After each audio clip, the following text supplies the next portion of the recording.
Welcome back to clean news Rajasthan की 10 फटाफट बड़ी खबरों में आपका स्वागत है। इससे पहले आप न्यूज को कहां से देख रहे हैं हमें कमेंट्स में बताना बिल्कुल न भूलें। साथ ही वीडियो को लाइक और चैनल को सब्सक्राइब भी करें।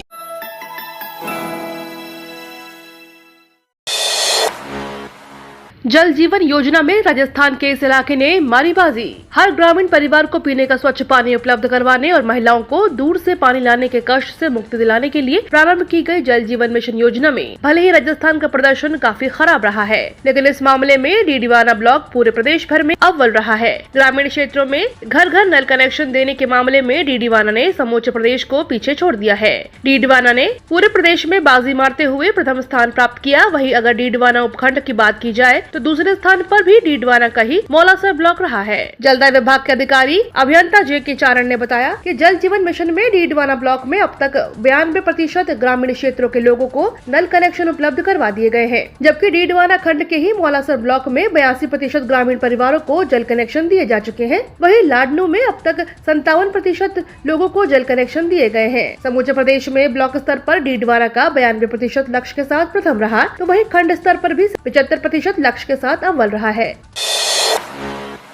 2,69,00,000 मजदूरों का टोटा। ग्रामीण बाजार को प्रतिदिन 6 करोड़ रुपए का फटका। बढ़ती महंगाई और बेरोजगारी के बीच नए वित्तीय वर्ष के शुरुआती 2 माह में ही प्रदेश की ग्रामीण अर्थव्यवस्था को झटका दे गए। गांव में हर दिन लाखों लोगों को रोजगार देने वाली मनरेगा में श्रमिक संख्या घटने का सीधा असर रहा कि प्रतिदिन करीब 6 करोड़ रुपए से अधिक राशि ग्रामीण बाजार के उपभोक्ताओं की जेब में नहीं आ पाई। बीते महीनों का आकलन करें तो अप्रैल में मनरेगा में राज्य में 26.57 लाख मजदूरों को रोजी रोटी मिली थी, लेकिन जून की शुरुआत में यह घटकर 23.88 लाख ही रह गई। 2,69,00,000 मजदूरों को इस टोटे को रकम में आंका जाए तो बाजार में यह बड़ा नुकसान होगा।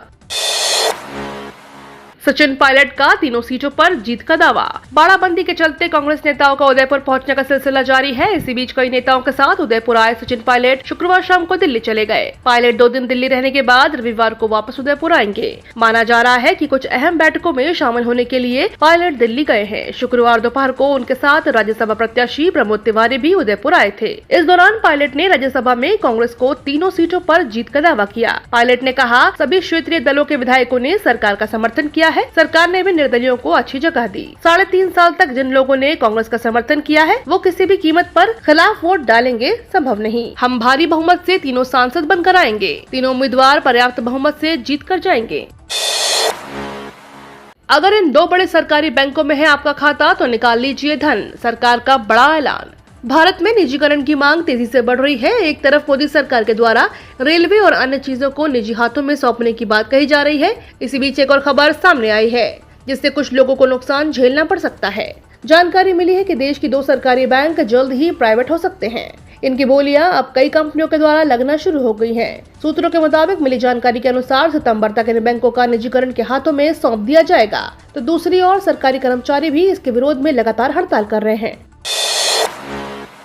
आवारा पशुओं से किसानों को मिलेगा छुटकारा। सरकार अब इस काम के लिए दे रही है 48,000 रुपए। देश के कई राज्यों में खरीफ फसलों की बुआई की शुरुआत हो चुकी है। ऐसे में किसानों के सामने सिंचाई के अलावा फसलों के आवारा पशुओं से बचाने के लिए होती है। इसके लिए कई किसान दिन रात खेतों के आसपास ही लगे रहते हैं ताकि उनकी मेहनत और खेती किसानी में लगी लागत की बर्बादी न हो पाए। अब किसानों से इस समस्या से निजात दिलाने के लिए सरकारें खेतों में तारबंदी कराने की अनुदान भी दे रही है। खेतों पर तारबंदी के लिए दी जा रही है सब्सिडी। राजस्थान फसल सुरक्षा मिशन के तहत नीलगाय और आवारा पशुओं से फसलों की सुरक्षा के लिए गहलोत सरकार खेतों में 400 मीटर तक ताड़बंदी कराने के लिए सब्सिडी के तौर पर 40,000 रुपए दे रही है। वहीं लघु और सीमांत किसानों को कुल 48,000 रुपए की अनुदान राशि दी जाती है।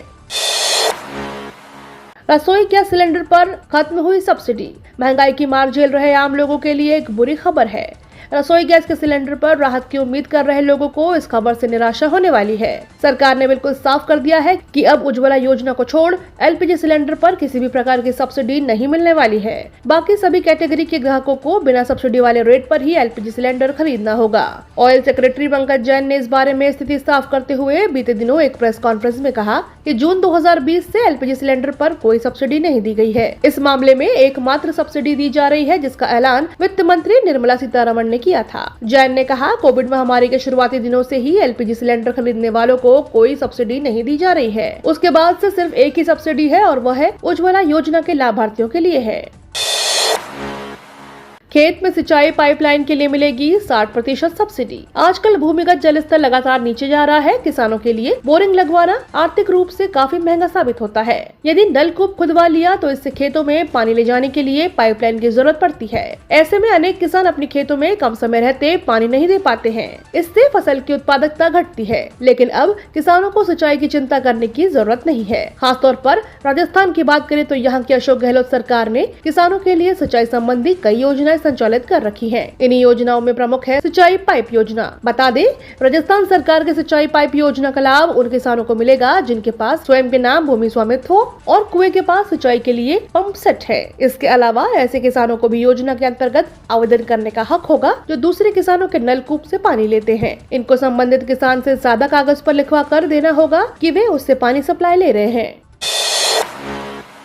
सेवा, सुशासन व गरीब कल्याण के तहत जनता के बीच आएगी बीजेपी। केंद्र के 8 साल रहे बेमिसाल। प्रधानमंत्री नरेंद्र मोदी सरकार के 8 साल पूरे होने के उपलक्ष्य में भारतीय जनता पार्टी 30 मई से 14 जून तक सेवा, सुशासन और गरीब कल्याण पखवाड़ा मना रही है। बालोतरा में बीजेपी ने पत्रकार वार्ता में पदाधिकारियों ने पखवाड़े की जानकारी के साथ प्रदेश सरकार की नाकामियों को भी गिनाया। सिवाना विधायक हमीर सिंह भायल ने कहा कि प्रधानमंत्री के नेतृत्व में देश तेजी से आगे बढ़ रहा है। पूरे विश्व में भारत का डंका बज रहा है। केंद्र सरकार ने 8 सालों में वो करके दिखाया जो कांग्रेस ने 70 साल में भी नहीं कर पाई। सरकार के इन उपलब्धियों को लेकर हम जनता के बीच आएंगे। इस पखवाड़े में सभी केंद्रीय मंत्री, सांसद, विधायक, प्रदेश, जिले एवं मंडल के सभी पदाधिकारी और कार्यकर्ता इन 15 दिनों की अवधि में 75 घंटे जनसंपर्क कार्यक्रम में अपना योगदान दे रहे हैं।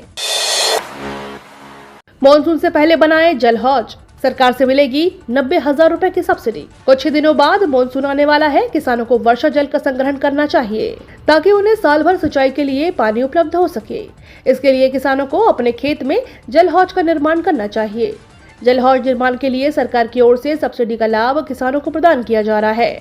इसी क्रम में अभी राजस्थान सरकार की ओर से राज्य के किसानों को जल हौज निर्माण के लिए 90,000 रुपए तक की सब्सिडी दी जा रही है। वर्षा जल का उचित उपयोग हो सके इसके लिए राजस्थान सरकार की ओर से डिग्गी, खेत तालाब और जल हौज आदि के निर्माण पर सब्सिडी का लाभ किसानों को प्रदान किया जा रहा है। किसान वर्षा जल को ट्यूबवेल, कुएं या जल हौज में एकत्रित करके अपनी आवश्यकता अनुसार किसी भी समय वर्षा जल का उपयोग सिंचाई के काम में कर सकते हैं। जल हौज निर्माण के लिए राजस्थान सरकार की ओर से किसानों को सब्सिडी दी जा रही है। इसके लिए किसानों से आवेदन मांगे गए हैं। राज्य के किसान योजना के तहत आवेदन करके जल हौज निर्माण पर मिलने वाली सरकारी सब्सिडी का लाभ प्राप्त कर सकते हैं। इस बार राजस्थान अध्यापक पात्रता परीक्षा रीट के लिए कम हुए आवेदन। राजस्थान अध्यापक पात्रता परीक्षा 2022 के लिए इस बार उम्मीदवारों में क्रेज कम हुआ है। इस बार अभी तक आए आवेदनों की संख्या में कमी आई है। पिछले साल जहां 25 लाख उम्मीदवारों ने आवेदन किया था, वहीं इस बार संख्या कम होकर 16 लाख ही रह गई है। अभी रीट के लिए आवेदन की तिथि बढ़ाकर 5 जून की रात 12 बजे तक कर दिया है, लेकिन 2 दिन में लगता नहीं आवेदन की संख्या 25 लाख को पार कर पाएगी। अभ्यर्थी अब 5 जून रात 12 बजे तक रीट BSER22.in पर आवेदन कर सकेंगे। बोर्ड सचिव और रीट समन्वयक मेघना चौधरी ने बताया कि बोर्ड ने परीक्षा शुल्क के चालान बनाने और ऑनलाइन आवेदन पत्र भरने का एक और अवसर देने का निर्णय किया है। आपको बता दें, रीट परीक्षा 23 और 24 जुलाई 2022 को आयोजित की जाएगी। पेपर 1 स्तर 2 की परीक्षा सुबह 10 बजे से दोपहर 12:30 बजे तक और पेपर 2 स्तर 1 की परीक्षा दोपहर 3 बजे से 5:30 बजे तक आयोजित की जाएगी। स्तर 1 परीक्षा कक्षा 1 से 5 के छात्रों के लिए शिक्षण पदों पर आवेदन करने वाले उम्मीदवारों के लिए है और स्तर 2 कक्षा 6 से 8 के लिए है।